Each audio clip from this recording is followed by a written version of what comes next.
decía nuestro invitado que el tema que tenemos a continuación, el cual desconozco por completo, me va a tocar preguntarle como Coquito, desde el principio y hasta el final. El doctor Jorge Martínez nos acompaña en la tarde de hoy para hablarnos de las hernias. Bienvenido, gracias por estar con nosotros. Olguita, muchas gracias por la invitación. Lucero, aquí estoy a su disposición. Muchas gracias por aceptar la invitación. Sí. Doctor Jorge, empecemos con esa definición de qué son las hernias y qué tipos de hernias existen.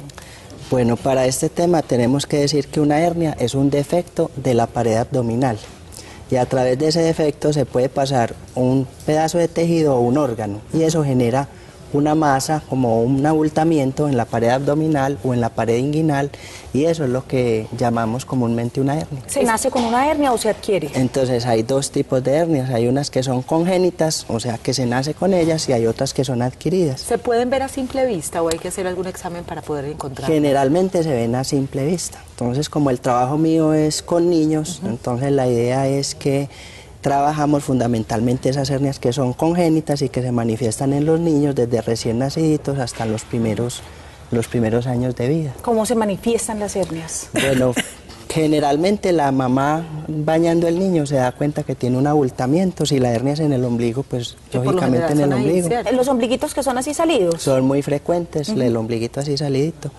Y si la hernia es inguinal, en la región inguinal se ve un abultamiento. ¿Cuál es la región inguinal? La región inguinal es en la unión del muslo con el abdomen. ¿Se siente ahí? Ahí se siente. Generalmente esos abultamientos salen es cuando los niños hacen algún ejercicio que produce un aumento de la presión intraabdominal. Por ejemplo, si el niño está llorando, si está tosiendo, entonces ahí es donde se puede evidenciar o ver ese abultamiento, por lo tanto la hernia. ¿Por qué es importante operar las hernias? Las hernias hay que corregirlas porque se pueden complicar. Entonces habíamos dicho que una hernia es un defecto de la pared abdominal por donde se introduce un tejido o un órgano. Entonces ese órgano si queda, digamos, comprimido en ese segmento de tejido, puede tener lo que llamamos una isquemia, una falta de irrigación y puede haber un daño intestinal grave para el niño. Yo creo que hay situaciones angustiantes en la vida y que a uno se le enferme un bebé. Sí. Y uno decir, vea, tiene una hernia y hay que operarlo. La sola palabra cirugía espanta a cualquiera. Sí. O sea, eso como que espanta a cualquiera en cualquier momento de la vida, pero cuando se trata de un bebé, como que usted sabe que la sensibilidad aumenta.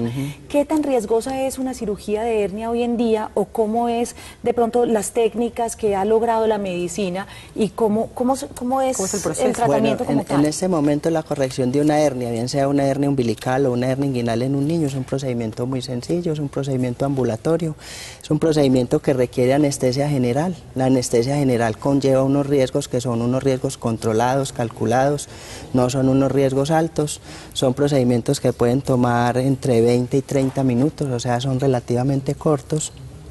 Y las posibilidades de tener éxito son cercanas del 100%. O sea, que haya una recidiva, una nueva aparición de una hernia umbilical o una hernia inguinal en manos pues expertas en el tratamiento de los niños es relativamente bajo el porcentaje. ¿Y qué cuidados deben tener los papás cuando llegan ya con el niño o con el bebé a la casa después de una cirugía? Bueno, la idea es que haya pues como cierto primero cuidado por el tema de la anestesia, porque hay como efectos de los medicamentos anestésicos con relación a la alimentación. Entonces tener una alimentación las primeras horas relativamente suave, evitar las comidas con alto contenido en grasa y después hay que tener ciertos cuidados con los ejercicios bruscos, brincos, saltos y eso para evitar que vaya a haber un hematoma, un sangrado. ¿Cómo controla un niño con eso? Una papeleta. Sí, es muy difícil realmente, los niños son muy inquietos. La idea y lo que yo recomiendo pues casi siempre a las mamás y a los papás es durante 2 días esconderles el triciclo, el balón, la bicicleta y tenerlos como en unos juegos que sean un poco más sedentarios. A ellos les encanta el play, el computador, dibujar y tratar de tenerlo en esa actitud. Doctor, ¿la cirugía es con laparoscopia? Bueno, las cirugías de las hernias inguinales y las hernias umbilicales son cirugías abiertas. La laparoscopia ha venido como ganando terreno en muchos campos y se está sedimentando para cuáles realmente tienen aplicaciones y cuáles no. Con relación a la hernia umbilical como tal, la cirugía es abierta y no requiere ni se utiliza la laparoscopia. ¿Y es el corte en el mismo ombliguito? En el mismo ombliguito por dentro del ombligo y ahí se corrige el defecto. Con relación a la hernia inguinal, La laparoscopia ha ganado terreno, pero no tanto en la reparación en sí de la hernia, sino que cuando un niño tiene una hernia de un lado, puede tener entre un 10 y un 20% de posibilidades de tener una hernia en el otro lado. Entonces lo que hacíamos antes del advenimiento de la laparoscopia era buscar unos factores de riesgo para definir si ese niño era candidato a hacer una exploración contralateral, o sea, se operaba la hernia que se veía y si el niño tenía algunos factores de riesgo, como por ejemplo que fuera prematuro y algunas cosas así, donde el porcentaje de bilateralidad aumenta, entonces se hacía una exploración abierta en el otro lado. En este momento lo que hacemos es una laparoscopia, o sea, a través del ombligo se introduce una cámara y por dentro se pueden ver esos defectos que hablamos en un comienzo, se puede confirmar si es en el lado derecho, si es en el lado izquierdo y se opera directamente cada uno en caso de existir. Usted decía ahora, o mencionaba el tema del llanto o de las fuerzas excesivas como factores pues importantes en este tema. Quiere decir entonces que si yo tengo un bebé y lo dejo llorar mucho tiempo, lo estoy exponiendo a que desarrolle una hernia, o los bebés que hay unos que son como muy pujones, que casi que desde que nacen son haciendo fuercecita y uno ve que el abdomen se les distiende. Estos son factores que podrían o estos sumados de pronto a un antecedente familiar serían entonces. Bueno, realmente estas hernias, como dijimos, son congénitas, son unos defectos en la formación, en el desarrollo de ciertos órganos que permiten que quede ese agujero y el efecto que puede tener el ejercicio es simplemente la posibilidad de hacer el diagnóstico, de mirar y ver si el niño tiene o no tiene la hernia, pero no porque el niño no es porque yo lo dejé llorar, entonces le dio la hernia, entonces me siento la peor mamá del mundo. Se le ve, es cuando llora, cuando tose o cuando hace fuerza, ¿cierto? Ahí es donde uno lo puede ver. ¿Qué tan común son estas hernias? Bueno, las hernias inguinales en los niños corresponden más o menos al 5% de la población general. Aparentemente es un porcentaje bajo, pero cuando uno está concentrado en cirugía únicamente de niños, es bastante frecuente pues el procedimiento. Sí, las hernias umbilicales, ellas tienen una tendencia per se a ir disminuyendo de tamaño. Entonces es difícil saber cuál es la incidencia real de la enfermedad, porque depende de la edad en que uno esté evaluando el niño para saber si la tiene o no la tiene. Entonces, digamos un mensaje importante tal vez de tranquilidad para las mamás. Es decir, que las hernias del ombligo tienen una tendencia natural a ir cerrando y que la mayoría de pronto no necesitan ni cirugía. Pero ¿en qué edad, por ejemplo, uno se da cuenta, esta sí va a requerir de cirugía? Exactamente, entonces cuando hay una hernia que tiene un diámetro, o sea, un defecto de un diámetro entre 1,5 y 2 centímetros a los 2 años de edad, ese paciente se beneficia ya de un procedimiento quirúrgico porque las posibilidades de que esa hernia cierre por sí sola van a ser muy poquitos. Si ese defecto es menor de 1 centímetro, podemos esperar hasta los 4 o 5 años de edad.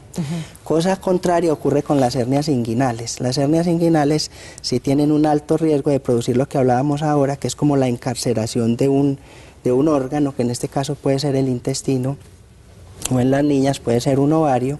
Entonces esas hernias inmediatamente se diagnostican, se deben operar. Entonces un mensaje también para las mamás, si tienen un niño o una niña pequeño, puede ser un bebé, puede tener 8 días, 10 días, 15 días de nacido y tiene un abultamiento en la región inguinal del lado derecho o del lado izquierdo, hay que hacerlo evaluar porque lo mejor para ese bebé es programarle una cirugía ambulatoria para corregir esa hernia. Uno escucha también que si las hernias no se tratan en el momento se pueden estrangular. Exactamente, y puede ser muy peligroso. Ese es el riesgo. Entonces, ¿estrangular a qué se refiere? Que uno tiene un orificio que no lo debería tener. Por ahí se pasa un ovario o se pasa un segmento de intestino. Usualmente él se pasa y se puede devolver, pero ocasionalmente se pasa y se queda ahí atrapado. Entonces ahí es donde viene el término. No es que se estrangule la propia hernia, es que estrangulan un órgano que es importante y ese le pueden eclipsar, ¿cierto? Eso es lo que ocurriría. Esa es la idea. Ah, perdón, queda contratada para asistente. Se ahorró la especialización, los 5 años de carrera, sobre todo, el rural y la especialización. Porque la entendí. ¿Qué tan grave puede ser si, por ejemplo, el niño tiene una herniecita y empieza, en el proceso de cualquier niño, a hacer las hernias inguinales, por ejemplo, que son las que tienen más riesgo, si los niños ya son grandecitos, ya caminan, etcétera, etcétera, el ejercicio y eso puede hacer que un segmento de intestino se meta allá y genera dolor, molestia y podría estar en riesgo de tener una estrangulación de la hernia. Entonces, por eso la recomendación es, si hay un niño o una niña que tiene una hernia inguinal, o sea, un abultamiento en la región inguinal, se debe evaluar por un cirujano infantil para programarle una cirugía. Y hay veces no hay que quedarse tranquilo solamente con la cita al pediatra, porque muchos de los papás vamos al pediatra y al pediatra de pronto en la revisión normal, pues a uno se le puede pasar pero también. los pediatras sí son muy cuidadosos en general, muy pendientes de todo, examinan muy bien los niños y son realmente los que están remitiendo muy oportunamente los pacientes a cirugía. Entonces el conducto es normalmente el pediatra diagnostica y él lo remite, entonces el especialista indicado para ya tratar la hernia es un cirujano infantil. Sí, exactamente, porque mira que los pediatras tienen un contacto periódico con su paciente, lo conocen desde recién nacidito, entonces le recomiendan qué leche le van a dar, las vacunas, todas las cosas, entonces tienen un seguimiento y entonces apenas aparecen síntomas de alguna hernia o algún problema quirúrgico, lo remiten al cirujano infantil. Pues doctor Jorge Martínez. Nos quedó súper claro. Sí, clarísimo. Me gusta la idea de que las entrevistas médicas sean tipo Coquito. Sí, muy bueno, esa es la idea. Claro. Esa es la idea, ¿no? Con mucho gusto. Gracias por la invitación. Qué bueno, esta es su casa. Lucero, ¿qué tal si le invito a tomar algo? Sí. Que es refrescante y espesito a la vez. Eso es fácil, porque así lo hacía mi mamá. Siempre. Te estás hablando de néctar. Ah, claro. ¿Sí o no? Estoy hablando de Respin. Ya sabe que si es espesito y refrescante, seguramente es néctar. Y si es néctar, tiene que ser Respin como lo hacía nuestra mamá. Y esperamos que su mamá también.